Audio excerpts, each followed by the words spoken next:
So this is an oxygen concentrator. The machine pulls air in from the room and converts it into purified oxygen that comes out the front here. It pulls the air in through these side vents, this black material. It's on both sides of the machine. So you need to make sure that it has at least 3 inches of space in order to pull the air in. So don't set it up against a wall or a desk or cabinet. Make sure there's no curtain drapes hanging down that could get pulled into it. The more this machine runs, the more dust and such it'll pick up from the air on this filter here. So you need to check it at least once a week. If it looks like it's getting really dusty, you can vacuum it off or wash it. If you wash it though, you need to make sure that it's totally dry before you put it back on the machine. This button here on the front is your power switch. When you turn it on, it'll make a loud beep, and then after a short while, this bottom light should come on green and stay green. That indicates that the machine is operating normally.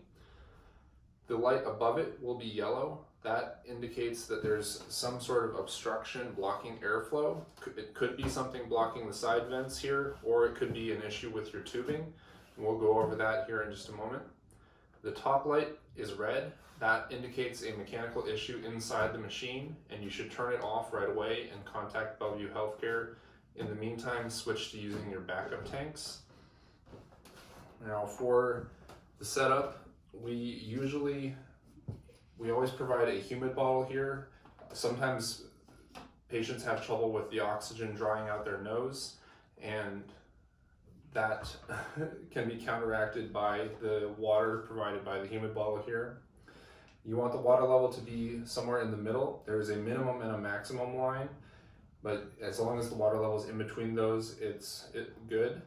We recommend using bottled or distilled water because normal tap water often has too many minerals in it and will clog the small hole at the end of the tube here in the bottle.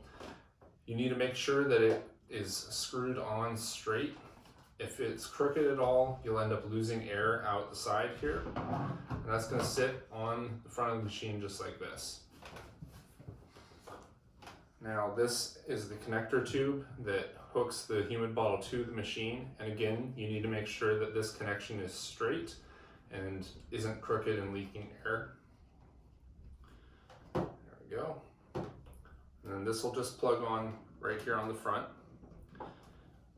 When the machine is running, this water here will be bubbling. That indicates that the air is moving through it correctly. If it's not, you're gonna be having air escaping somewhere, either at this connection here or through the side of the top, or up here at the connection.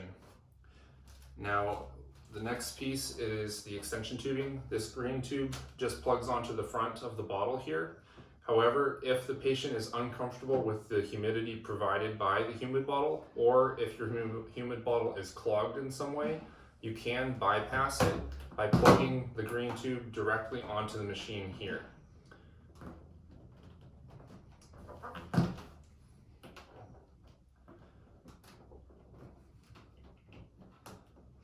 Now the other end of the extension tube has a whitish clear connector here. This is where the cannula is going to plug on, and this is what is used by the patient.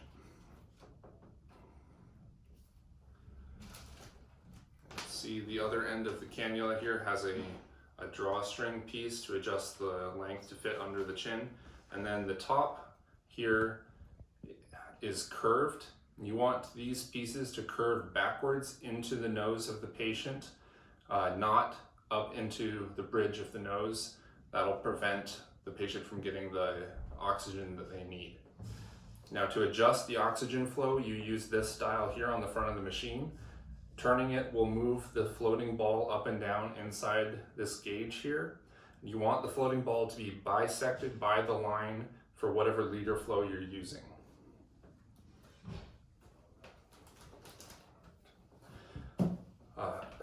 So to recap, troubleshooting for the machine, if the yellow light comes on, you should first check for any kinks in the tubing.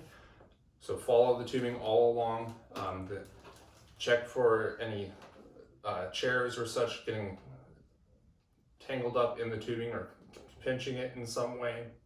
or check if the filter is clogged here, and you can tell that by whether or not you've got bubbles in the water.